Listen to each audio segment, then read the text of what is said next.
Hot and heavy. We're live. I was trying to do some narrative voiceover stuff on GarageBand just Whoa. barely, and I couldn't figure it out. Coming in hot, Casey. You're coming hot? in hot, dude. Yeah. Slow your roll. Turn your game down. All the way down. Casey's always redlining. I want the people at home to hear Always me. redlining. There you go. That's a little better. We're live, and today's a big day. Yesterday was a bigger day, but today's a big day because we're following up from yesterday, which was a huge day. If you somehow missed the memo, the communication through the webs, through the socials, we're giving away an elk hunt. Pretty sweet one at that, in one of our favorite places. And we are going to just reminisce a little bit about why we love the area as much as we do. We love elk hunting, I think, more than anything.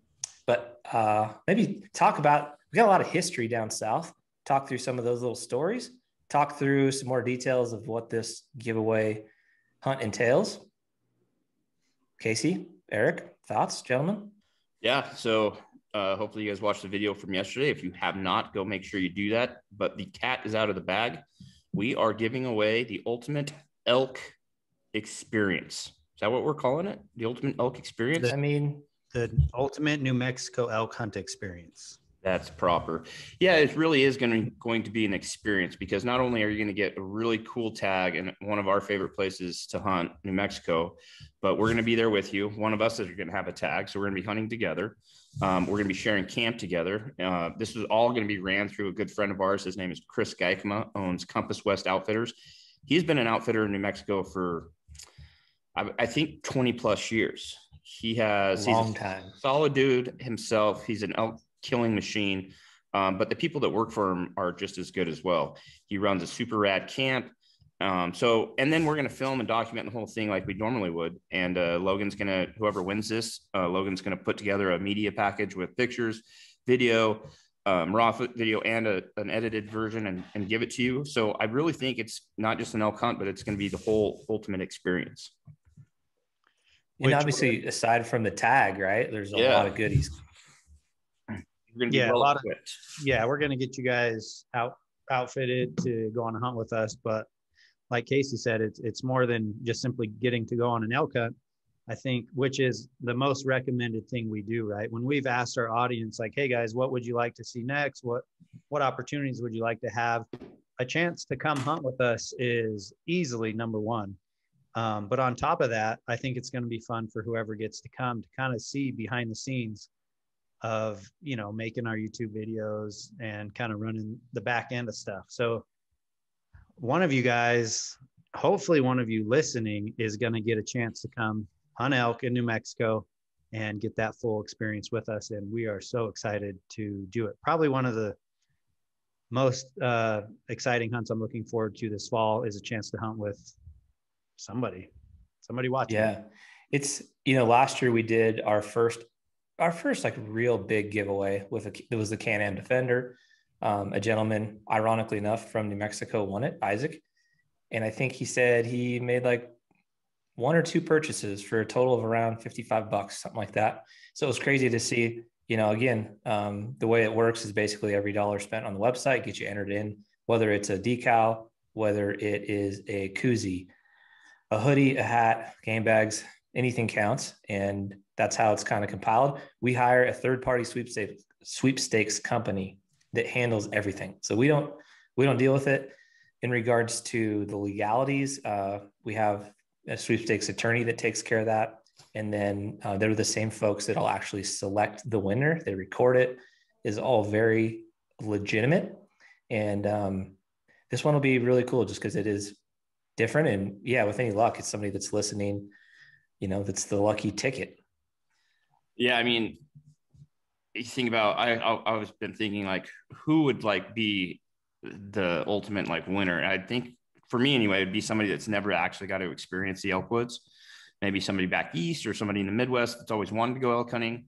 And they win this and they come out and get to experience elk hunting with us for the first time. But it could be anybody. Like Brian said, a third-party sweepstakes does it.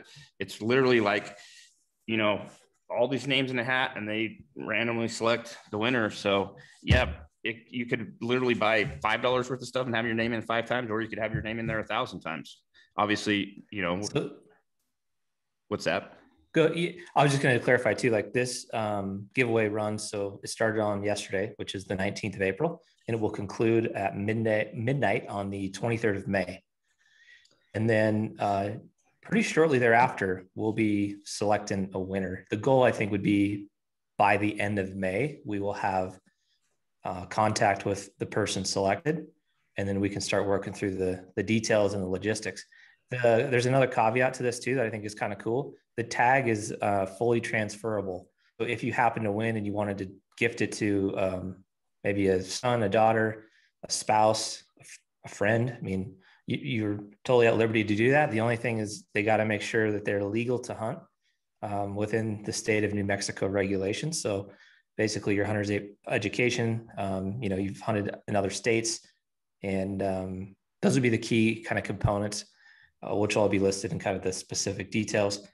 But that's a cool component, I think, is the transferability of the tag. Yeah, I agree. I think it's, you can give it to your kid, you can give it to your spouse, a buddy, or you can keep it yourself. Yeah. So there's a pile of gifts too. They're going to come along with it. Like Eric alluded to, you're going to be really dialed pre-hunt. So the hunt is going to be scheduled for October this year, 2021. We will kind of talk through the specific details once a winner's been selected and get everything kind of squared away from a logistics, a travel standpoint, get dates on the calendar. And again, the winner should be contacted about around, start of June, let's say. So you've got a good amount of time to plan. You are the lucky person. But the laundry list of goodies is a good one. So to begin, first and foremost, you're going to need a rifle. You may have one, you may not. We are going to give you one of the Weatherby Vanguard Hush Edition rifles, more than likely in the caliber 7M or 300 Weatherby would be the two probably primary options. You're going to get a full kit from our friends at Hushlife, so you'll be taken care of from your gear standpoint. You will receive a Vortex Optics package, so an HSLR scope to be mounted on your new rifle, a rangefinder, binoculars, both critical components. You're going to get a pack from our friends at Exo Mountain Gear. So you'll have a brand new pack. You'll have boots from our friends at Holland Wog. You will have a Yeti cooler and accessory package. You will have a Camp Chef cooking package. You will have a phone scope. You'll have an Onyx Elite membership, which gets you access to all 50 states in the US. What am I missing? The list goes on and on, really. We could probably throw in like a Hush hat, maybe a shirt. No, that's a lot of stuff, man. Definitely a goodie package. Yeah, we'll definitely hook you guys up with a goodie package. But thanks to our partners, I really believe that we work with some of the best companies in this industry, not only because of their great products, but because who's behind the company. And every time we do these fun giveaways, which you guys know, we do a lot of our Hush VIP giveaways on our text thread, which you can join by sending Hush VIP to 29071, just so you guys make sure you get in all those giveaways. But yeah, huge shout out to our partners that seem to always contribute and are always on board when we do fun stuff like this. But yeah, this is a New Mexico elk hunt. And like Brian said in the beginning, we have a lot of history in New Mexico, which really goes back to how these two met.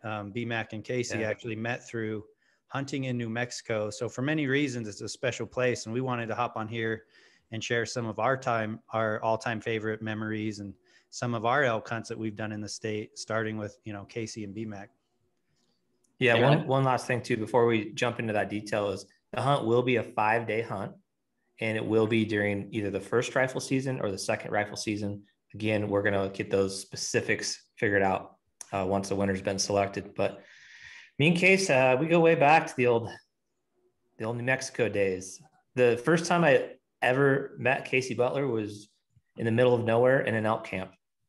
And he was telling me about this thing called YouTube he did and how he had it as a job. And my friend Tony and I were like, what are you talking about? And Casey started to explain what YouTube was. And we're like, yeah, dude, we understand what YouTube is, but how on earth is it your career? Like, what are you talking about? This was in 2012, mind you. I wish we would have had that conversation recorded because even though you guys gave me a hard time, I think it was probably the best explanation of what YouTube was, how you make money on it, and how I got into it. Probably the best it was good. time I've ever explained it. And you guys just made fun of me because it was so in depth. It was just so fascinating to me. You know, I was working in a septic sales position, commercial account manager at a septic company. You could throw a lot of jokes in around that job. And yeah, so it was just like very bizarre that you could do this. And at the time, it was Hushing with Levere, and you had maybe posted like a couple videos by that point in time when you were down there filming my dad and I's hunt. You hadn't put a ton of stuff up. You'd started the channel the year before with like maybe a quick video, and then you just started developing some base level content. But I think you had like a deer hunt down there and our elk hunts, and that was kind of like the first couple of videos that were really getting going. You had a couple with your brother and your dad, but it was fascinating. And I started applying for this out of state tags back probably in 2009 or 10. So I was living in Oregon. I was just interested in exploring. And we met a friend of ours, Cody Lujan, who just lived down there and knew a lot about stuff. We were on the old hunting forums. So back then, to try to figure out like how to hunt different states, it was like Hunting Fool, Eastman's, Monster Muleys, Ridgeline Outdoors, Coos Whitetail. Like there's a ton of hunting forums. And that was predominantly where you would like, you know, there wasn't much social media. Instagram didn't really exist with any kind of leverage. Facebook was pretty new, you know, as far as being used widely in that capacity. Virtually no hunting videos on YouTube on any regularity. It was predominantly outdoor television. So we started talking to our buddy Cody, and I ended up drawing New Mexico in 2010 for my very first hunt. And I never forget the first time being down there outside of Oregon, and just that, like, that allure of like, there's some really big bulls down here. And you could come around a corner and just see like this dream bull. And I remember being down there opening morning for archery, and I passed like a nice 6-point at 40 yards opening morning. Cause I was like, dude, it's my first morning. You know, it's probably like a 320 type bull, great bull, never killed anything close to it. And I passed it. And in hindsight, I'm like, what was I even thinking? But there's elk screaming everywhere. And, you know, there's that thing in your head, like, man, what am I going to see out here? And that was my first taste of hunting out of state, and happened to be in New Mexico. Yeah. I mean, so that was 2009. You applied and drew the tag, or 2010. I kind of did the same thing. Like I would reference it back to when I was a kid and I used to read Bugle magazine. Like I think back then they would send out 6 issues a year. My dad was, you know, a member of Rocky Mountain Elk Foundation. So you get the Bugle magazine. I just clearly remember reading about the Gila National Forest multiple times as a kid. And then when I grew up and started this little hush thing, I was like, man, I should really start applying for New Mexico. And that was in 2012. And first year ever putting in, I did a little research on some units in the Gila, and I drew my first archery tag down there. And, you know, going back to the forums, I met the same guy that Brian met, Cody Lujan from New Mexico. His name would always pop up when I type in this unit number. And so he agreed to like kind of go take me down there and show me what he knew. And then he came and helped me on my archery hunt. And then that year, Brian and his dad both had rifle tags. And he said, hey, my buddies have rifle tags. You should come back and film it for your channel. I said, great. So that's basically, I drove all through the night to meet Cody in Albuquerque. And then we drove another 4 hours or so and literally met Brian and Tony down on the Gila, and had an exceptional hunt. Filmed Terry, Brian's dad, kill a bull opening day, super rad bull. And then Brian ended up killing a super rad bull a couple days later and filmed that. And it was kind of the start of our friendship. It really was. And then you got lucky enough and drew a tag the following year. And in 2013, Logie Bear had just graduated high school. So he was out traipsing around with you, filming you. And that was the first experience meeting Logan. We had another really enjoyable hunt. We had some setbacks. We got Casey's truck just buried to the axles. And we are in the middle of nowhere, 0 cell phone service. We're digging and digging and digging, not making any kind of headway. Lo and behold, man, we found a random truck drive by. It was a big old school Suburban. And he happened to have the right tools and a little bit of know-how, and he popped us out of that thing. And I have this vision of Logan just sleeping, go figure, getting the shots back then on the in road, the middle of the road, just waiting to, just please somebody, anybody, will you drive by? And we got lucky, but we ended up killing a bull that night. Yes, we did. After that setback. And it was a great bull. That was a really cool experience. And then, and that kind of leads us to 2015, right? Like, was it 20? I was trying to think movie. of the year that Hushlife, the movie, was filmed, 2015. Yeah. So same thing, Eric, we all kind of get together on this thing and start working on Hush together, and Eric's going full time on it. And we recommend, hey man, put in for these units down in New Mexico. First time ever putting in, he draws a tag, which was awesome. I think he drew the second archery tag down there. Mm-hmm. I ended up finding a landowner tag that I bought for the first archery season. And we started that hunt out in northern New Mexico with 2 antelope tags in my pocket. Little pronghorn hunting, which is, it's a beautiful state to chase pronghorn. Really lots of options there. Shot some pronghorn, and then Brian flew home because he was working full time. And me and Eric headed down south and went and hunted, 14, 15 days? Yeah, we did your hunt beginning to end, which first archery, I believe, was like the 1st through the 14th. Yeah. Something like that. And then the second archery would pick up as soon as that one ended, which is the tag I had. So lucky for me, we had 14 days of scouting lined up and 14 days of experience and knowledge. And we hunted Casey's tag all the way to the second to last day, which was super cool. And for those who have watched Hushlife, the movie, the original one, you see that Casey tagged out on the second to last day, which gave us the next day to kind of take care of meat, get it to the locker and everything, and then go back out there for my hunt, which started the very next day after that. Yeah, like Casey said, these guys introduced me to hunting in New Mexico.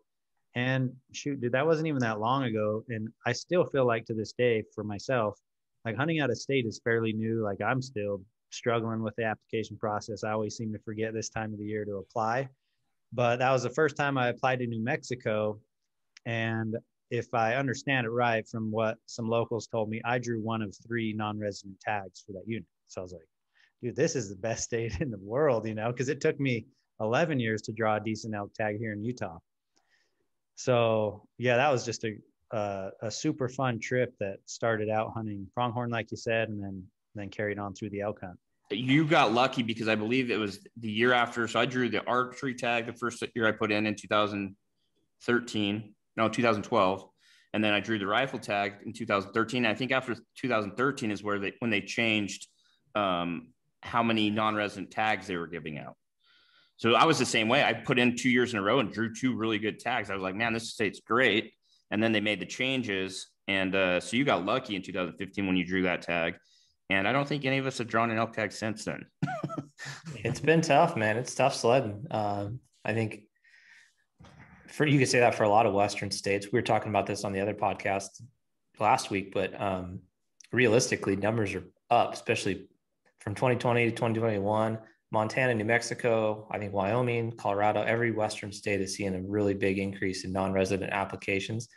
I do think a lot of it has to do with like the COVID situation where more people are, they have autonomy because they're working from a home office. I think people are getting antsy and just burning points. Canada's been closed down, which limits opportunities for guys to go hunt up there. Alaska's been more challenging to get into. So there's just more pressure put on the, a variety of states and stuff. And a lot of tags are harder to get now if you're a non-resident. From Idaho to Montana to New Mexico, a lot of different bills have been introduced to even reduce that percentage of tag for non-residents even more so. So it's pretty special when you draw one, that's for sure. After and New Mexico doesn't have a preference point system, unlike a lot of Western states like Utah, for example. So it kind of is the luck of the draw, but you're just like, to Eric's point, you're arguing over a couple tags. Like you got to get super lucky to get one. But the flip side of that, New Mexico, unlike a lot of Western states, does have tags available to purchase through landowners. There's a process and a system landowners can go through to get tags where they can essentially sell them. And it's a blend between ranch only, which means you'd have to hunt within the confines of their property, or unit-wide tag where you can hunt in the entire unit. And those range in price depending on supply and demand, depending on availability, depending on who you know, in the sense that if you know the actual landowner, you're going to pay less than if you are trying to brokerage a tag through maybe a guide and outfitter, maybe just a tag broker. There's a lot of those. But there is options. It gives you options if you don't necessarily have any luck in the draw, you got a little extra cash, you might be able to pick up a tag. And there's, Utah has that, Nevada has that. There's a handful of states where you can purchase tags on that accord. Unlike, for example, Wyoming, where you can't do that. You can't purchase any tags. You got to, unless it's like a super raffle or whatever, but you got to draw it. But it's definitely been good to us. Those first years were amazing. It's much harder to draw now. But we also visited there in 2017 with our good friend Adam Weatherby. Did a really fun hunt with him. And that's how we met Chris, actually, who runs Compass West. And he's going to be the one running this hunt. It was a funny story because we were camping in a particular area and we kept getting back to camp. There'd be these random things strewn about our camp, like elk legs and some like, what the heck is going on? Like, yeah, so this is so bizarre. A little backstory about Chris. I don't know if you remember this, Brian, but I knew who Chris was through Cody Lujan, who we met. Oh yeah, right. Sure. Yep. Cody knew Chris Geikema, and I had in 2012 a deer tag in the northern part of the state of New Mexico, and I think I actually quizzed Chris about it because he had guided up there. But yeah, we got a pin dropped from a local down there when Brian and Adam Weatherby had tags of a place to camp. And it was funny because we were camped in this really cool spot, and it was a strategic spot because you could actually glass a lot of country from there, but we weren't taking advantage of that. We'd wake up, 4:35 in the morning, driving an hour to different locations and hunting. And what these guys were doing was basically getting up at light, driving to our camp and glassing elk from our camp. And so after the first day, we get back to camp and there's just an elk hoof sitting in the middle of like a fire ring. And we're like, was that here before? And we went into this deep, like, how did that get here? Like somebody like trying to tell us something. It was kind of funny. And it happened like 2 or 3 more times where we'd come back and there'd just be like elk legs. And finally, I think it was on Instagram, Chris reached out to us and was like, hey, I killed out all my hunters this week. If you guys need some help, let me know. Type of deal. And yeah, so he basically was like, you boys are working too hard. Yeah. And we were getting into elk every day. I mean, there was no shortage of elk. We were seeing a pile of them. They were either like broken. I know opening morning, there's a real nice one, but he was broke that Eric and Adam were on, or maybe just like a little younger age class. But we were in elk and having a blast every single day. And then we'd get home at past dark. So we were really never in our camp and light to even see what the heck it offered, because we pulled up in the dark and then went hunting like the next day in the dark. And yeah, we're just missing out. Sure enough, yeah, we ended up seeing a bunch of elk real close to camp. And Chris and one of his guys that was just, they're done, totally done. They're just hanging out with us. And it was really cool to kind of get to meet him and just hear a little bit more about his story guiding and, how he got into it. And they just run a really nice operation down there. So we've always just maintained a friendship since that time. And when we were trying to identify where would be the greatest place to hold, this elk hunt giveaway, clearly New Mexico was right up on the list. We considered some stuff in Utah too, but ultimately we settled on New Mexico because there's just like that blend of intrigue and potential trophy quality down there that we couldn't necessarily have gotten, in the likes of maybe Colorado or some of the stuff we looked at in Utah. So that's where we decided on. Chris said he'd be more than happy to help us out, and couldn't be more thrilled to get back down there. From that hunt, both Adam and I were fortunate enough to take bulls, and then Eric and Casey that had some pretty nice years down there more recently. Yeah, just these last couple of years, I've been able to hook up with my buddy Dreo down there and hunt the northern part of the state, which isn't typically known for like as big a bulls maybe as the Gila or the southern units. They're probably a little more desired. But I've had some great hunts with Jordan and Ben and Bridget last year, and I've been able to take 2 bulls the last couple of years down there with Dreo, with his help and his local knowledge. So just again, man, we have, so many great hunts down in New Mexico, and we've been lucky enough to kill some really cool bulls. Like, the bulls you guys got early on obviously have their own character. B-Max bull with Adam on that hunt, just these two cheaters coming out off the Royals, which funny enough, like mine and Casey's both had similar things these last year, kind of that crotch point after the Royal in between the fifth. So we've just had some great times down there, and even kind of flashing back to the Hushlife, the movie. And I think one of the reasons why it's, the ultimate New Mexico experience is because you really get a chance to see all kinds of stuff.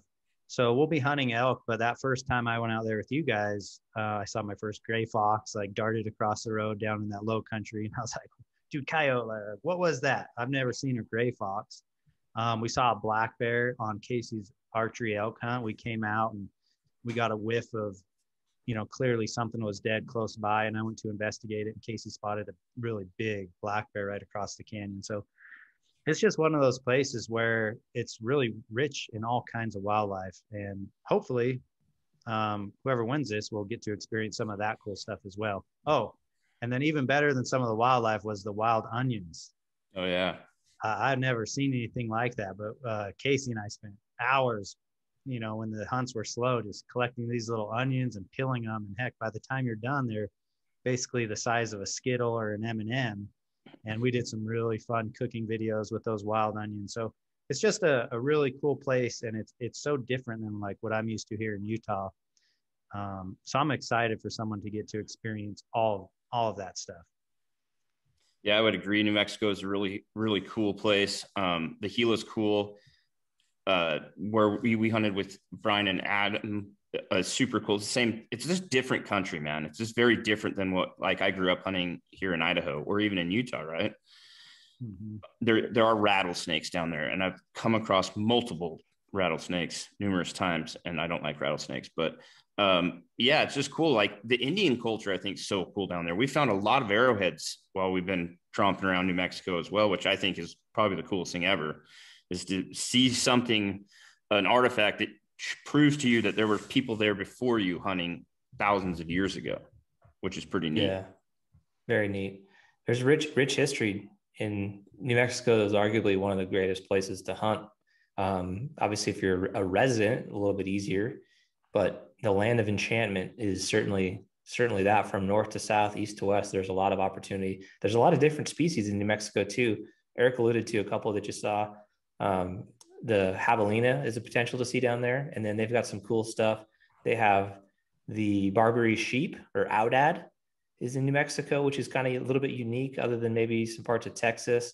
Then you've got the ibex, which is a very unique species, very hard to draw. Then you've got the oryx, which is basically like an African gemsbuck that has found a home in New Mexico that's thrived, frankly. Those tags are very difficult to draw, but if you're lucky enough, the table fare is incredible. And just a really crazy experience to, like, imagine chasing like an African gemsbuck antelope in the middle of New Mexico. Like, what? It's super crazy. So they got some cool stuff. They've got great Mexican gray wolves down there, which is different, like a smaller subspecies of a wolf. And some Gould's turkeys further south. Get some Coues deer, mule deer, pretty good amount of mule deer, a lot of pronghorn. So just a pile of different species. Again, if you live in the Midwest or maybe even the northern part of the country, you just maybe wouldn't have a chance to see any of that stuff. Walk us through, guys, what the winner can expect from, like, hunting stylistically, what the hunt would entail. Well, so what I can tell you, we know it's going to be a rifle hunt. It's going to be in October. They run, I think, 2 different rifle seasons. I don't know the exact dates, but basically what we're waiting on is the landowner tags to actually be drawn by the landowners, and then we'll know more about exactly where we're going to be hunting.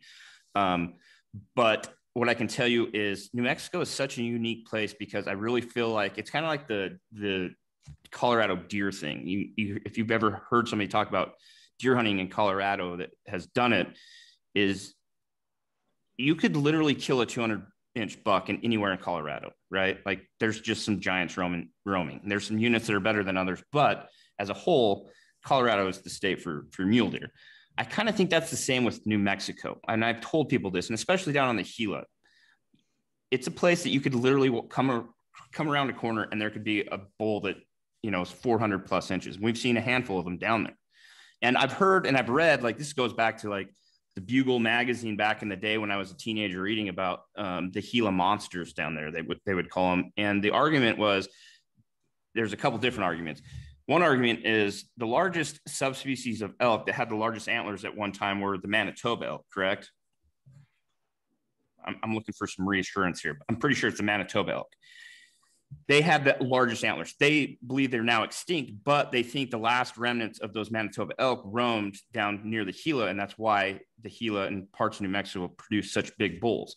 I've also heard that the soil is very high in protein or grows high protein food, which allows the animals to get bigger. Whatever reason, you literally could shoot a giant elk, I think, in pretty much anywhere in New Mexico, is my take on it. And I've seen big elk pretty much every time I've been down there to hunt. Yeah, and it just seems like a place that has got so many places that are considered wilderness that are roadless, which is just basically these like sanctuaries in a way. Like obviously they get hunted, horseback guys really hunt them hard, but they're almost these sanctuaries where, you know, elk can grow and get old and be undiscovered, where I feel like in Utah and some of these other states are picking up now between trail cameras and phone scope, and really, you know, a lot of people hitting these units so hard. It almost seems like every bull that gets killed here in Utah anyways is like almost known about, you know, they got his shed antlers, etc. New Mexico just seems to be like a mystery. Like you said, you don't know, you could turn around the corner at any moment and see a complete giant. But yeah, I'd say what to expect in an October hunt. The last two hunts I did in New Mexico were both October first rifle. And to be honest, I had two really different experiences. And I don't know if that had to do with weather, moon phase, whatnot. But the first year I hunted in October, it really felt like we were hunting post rut. I don't know why. Like maybe there was some action going on. I think down low where like Ben Shed Crazy was hunting, the bulls were still with the cows. The bull that I ended up shooting was just solo. He had just kind of pulled off the cows. He was kind of broke up. I'm sure he had a rough rut and was just kind of resting up. But then the next year was like rut fest. And so you definitely have a chance to catch the tail end of the rut or the second heat of those cows. I would say where we're going, I would guess that most likely you're going to see rut action. You're going to hear bugles, but there's going to be a lot of glassing involved, a lot of, you know, getting on high points and strategically using our Onyx to find vantage points. So a lot of glassing, some run and gunning, and hopefully some rut action.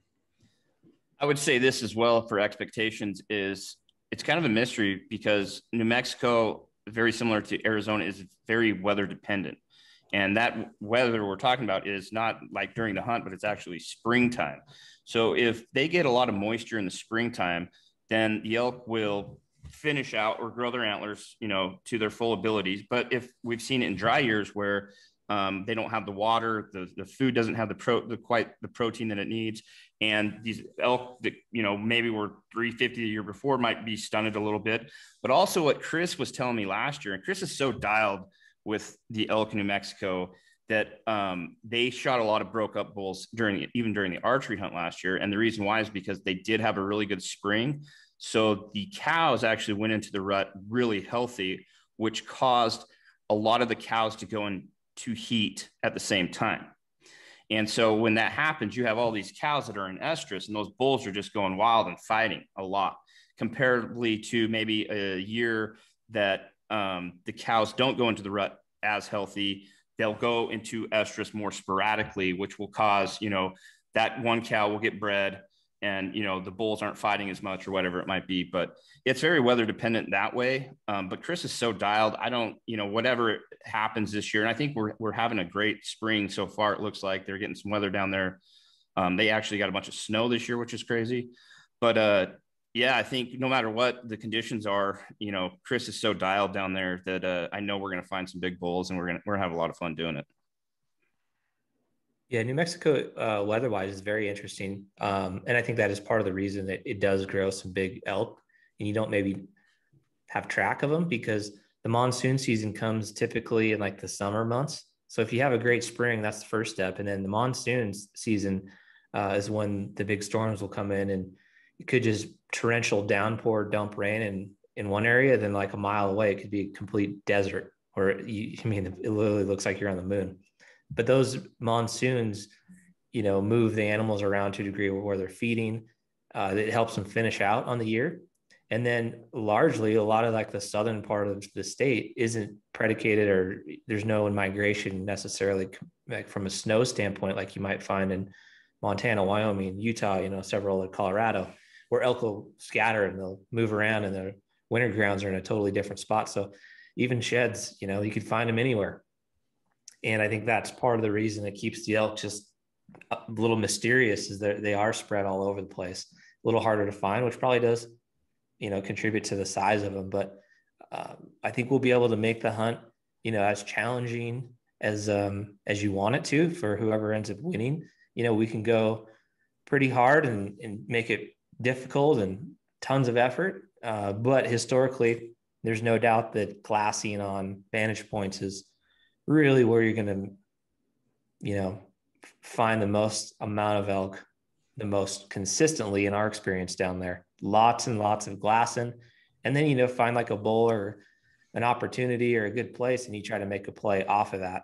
But the lodging and whatnot, Chris has got a cool camp. So we'll have the good like food and lodging component of everything down there. That'll be very nice from an accommodation standpoint. And then if we're lucky enough to tag out, we'll have plenty of opportunities to take care of the animal, get all the meat processed accordingly. Chris has freezers down there, so you don't have to worry about anything spoiling. And then we'll figure out a logistics plan for getting all that meat back to the homestead, wherever this winter may be located. But it's going to be an absolute fantastic time. I know one thing from an expectation standpoint, we're going to have a ton of fun.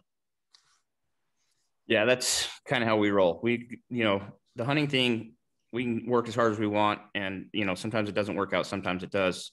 That's hunting. But the one thing that we can control is how much fun we have, how many laughs we have. But it is a grind because both the first and second rifle hunts, they're only 5-day hunts. That's all you have. So, and like Brian was saying, we can tailor this hunt to whoever wins. If they want to get after it every day, we're definitely going to do that. If whoever wins might not be able to get around as well, like we'll be able to tailor the hunt to that. And Chris is phenomenal at doing that. So, whoever wins, we'll make this hunt what you want it to be. Yeah. Yeah. Chris obviously has experience guiding all kinds of people, ages, abilities. If you go to his Instagram, you can check out some of the stuff they have and some of the bulls they've killed in the past. It's their Instagram handle is at Compass West Outfitters with no spaces. But huge shout out to Chris, because one of the reasons why we haven't done a hunt giveaway, or even, people ask all the time, like, how can we win a shed hunt with you? Or these big things like this, like Brian said, are legit, and they have to be, obviously because we run a business. But with Chris, he's got the outfitting license and the permitting for us to, kind of fall under his umbrella and do this legitimately. So everything's taken care of and done the right way. And so that's kind of the reason why we can't just really just do these things on our own and use public land in that way. So huge shout out to Chris. Just want to say thanks to him for offering to help us out. And it sounds like he's super excited to do this too. And frankly, I'm just excited to get back down there and hang out with Chris, man. He's so knowledgeable when it comes to elk. And that's the whole thing. I love hunting with people that maybe have a little bit different style, or maybe they're just better at it than us, because I feel like we learn a lot by watching somebody like Chris and his guides, go to work and how they go about it, which, so for me, I'm just excited to get back down there, hang out with Chris and the guys. And like Brian said, they run a phenomenal camp. It will be a wall tent situation, most likely. It'll just be a cool elk hunt, man. So just as a quick reminder, if you want to participate and get your name in the hat, you just got to grab something from our website, and we'll be running this thing until the 23rd of May at midnight. But we've got a lot of new designs that we're dropping. So we've kind of timed it in such that we've got new things to consider. So lots of new apparel designs from a t-shirt standpoint, got maybe a couple new hoodies. We should have new hats at some point throughout the process. We've got game bags, pile of new decals and stickers, koozies. We've got a bunch of new Phelps Hush branded bugle tubes, cow calls, and man, just all kinds of goodies to get your name entered in to win. It's that simple. And again, like we said on the beginning of the show, Isaac, who won it last year, I think it was like $54 is what his total purchase value was. And he walked away with a brand new 2020 Can-Am Defender that he continues to send messages via Instagram on all of his fun excursions. He's definitely getting a heck of a lot of use out of that. And I know he's been taking it down on a bunch of hunts he's got. Yeah, that was a super smooth like a super smooth giveaway. And, you know, we always try to make it a point to announce a winner quickly, you know, and do turnover very fast. And like these guys said earlier, we leave that up to a third party sweepstakes company. So it has nothing to do with us. You know, my dad is even always like, I'm going to win. I'm like, I don't know if I'd let you, Dad. Like, I know I've had to tell I'll multiple take it, elk hunting, you know, multiple relatives. All of our dads. Yeah. I'm like, yeah, you're excluded from this. Sorry. But yes. No, I think for me, and I know you guys agree, like our very favorite part of doing these giveaways is getting that person on the phone and listening to how, and we've just been super fortunate. Like everything we've ever given away, everyone has been so grateful, just so appreciative of the videos. And, you know, and we're always trying to tell you guys thank you, because you're the reason that we're able to do these giveaways and do this cool things, because you guys support us. But every time we've called somebody, they've just been so grateful and thankful. And they always tell us, you know, thanks for the videos, keep at it. So I'm so looking forward to the day that we get the list of we get the winner and we get them on the phone and just listen to their excitement. Yep. There's no doubt that that'll be a fun one. And it's funny too, we always take bets on, will the person answer? And generally the first call gets iced. Yeah. Because there's like, I don't know this number. And then a text message, and usually the next call is they'll answer. But it's super fun. Eric kind of touched on it a little bit earlier, but we do the SMS VIP text giveaways. Those are a no purchase necessary. So once you join in on the text group, you're just automatically in it. And so those have been really fun as well, because we've been able to give away just a pile of different things, everything from, you know, Mountain Ops Hush signature series that we just did last week, to bows, to rifles, to packs, to, I mean, anything and everything we've done and we'll continue to do on the SMS front. And then, you know, we'll do one or two big giveaways, typically a year like this. Last year again was the Can-Am, and then this one is the elk hunt. So it's incredibly fun. Logie Bear is wrapping some stuff up for us on some of the promo side of the giveaway. And so if you guys saw the video that was done yesterday, Logan put all of that together. So round of applause for Logan. Thank you for your hard work. You guys are excited. Casey said that to me this morning. He said, I want to win this. I watched the video this morning. I was like, you nailed it, because I want to win this thing. But I just had this quick thought. So the first year you ever put in for New Mexico, Brian, you drew. First year I ever put in for New Mexico, I drew. First year you ever put in for New Mexico, you drew, Eric. We told Logan he had to put in this year. He might be the guy that draws the tag. Logie Bear hunting on the elk hunt, huh? It could happen. It would be. I like it. Bad. I want you to touch real quick on what the winners can expect as a media. Okay, go ahead. Logan, have you ever killed an elk? No, I've never even had an elk tag. Dang. That could be fun. That could be real fun. That'd be how cool that would be to have two guys that's never hunted elk before in camp. Yeah. And who knows what the winner might be a very seasoned elk hunter. Yeah. Or maybe they've tried elk hunting and haven't tagged out, or maybe they've never been on elk hunt in their life. That's the beauty of trying to pick a random winner, is you never know what you're going to get. We do know though that old Logie Bear has never held an elk tag. So that could be a developing story.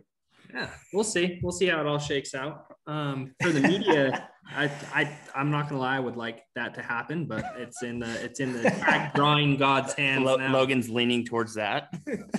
so really hoping for that. media standpoint, what can the winner expect from you?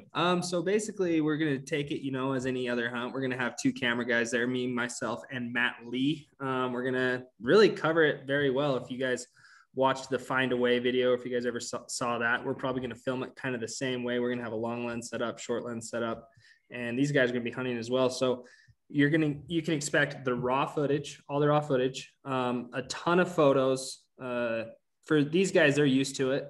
They go out hunting, they get home, and there's just all these pictures and videos. But for someone that maybe doesn't do this, it's going to be interesting for them because you're probably going to have more photos and videos than you've ever had before. But yeah, you'll get the finished video, a bunch of really cool photos, obviously, all the raw footage, basically just from the moment you win until the moment you leave, it'll be documented. So that's another big plus, I think, to the package is a lot of people don't get to experience having their own cameraman on their hunt. I think we need to include in the prize package, whoever wins, they are going to probably be gifted a vlog camera where they can maybe do some vlogging in preparation up towards the hunt, like setting up the rifle, setting up the scope, maybe getting in some shape. Maybe their travels out to elk camp. And so we're going to document the whole thing. I think it would be really cool, especially if you're not used to having a camera guy over your shoulder, that you're going to have a lifetime of memories all captured through video and pictures. And if you are one of those people that get a little camera shy, maybe by the end of the hunt, you will not feel that way. Yeah. So it's going to be awesome. Can't wait. Yep. Any closing thoughts as we wrap this one up? Kind of quick, kind of dirty, but just a quick reflection of what we're doing and why we're doing it and just how much we're looking forward to it. Casey? Yeah, I just want this process to be over with, and I want to call the winner right now and just tell them you won an elk hunt, and we're so excited to take you. But once again, guys, don't just get your name in the hat. If you can afford a sticker, if you can afford a hat, whatever you can afford, get your name in the hat, because like Brian said, $54 last time was what it took to win. So just make sure that you're in play for this thing. Absolutely, guys. So ahead of time, thanks for everybody who has already shopped our store. We really appreciate all our customers and everyone who supports the brand. Again, gethushin.com. Every dollar spent is an automatic entry to win this New Mexico elk hunt experience. And like Casey said, man, I'm so excited for the trip to meet you, to share camp with you, to share the mountain with you and make memories. And we're looking forward to it. So get your name in the hat and let's make this the best season yet. I love it, man. Just want to wish everybody good luck that is kind enough to support this whole giveaway, and really cannot wait to get that name emailed over from the sweepstakes company, and that we can put together a strategy to give them a phone call, see if they answer. And ultimately, we got a lot of planning once we pick that winner. Lots of stuff to figure out, lots of logistics to get situated, lots of gear to get shipped to the person, but it is going to be such an amazing time. So can't thank you guys enough for the support, and we will see you guys on the next podcast. Thanks, guys. Later.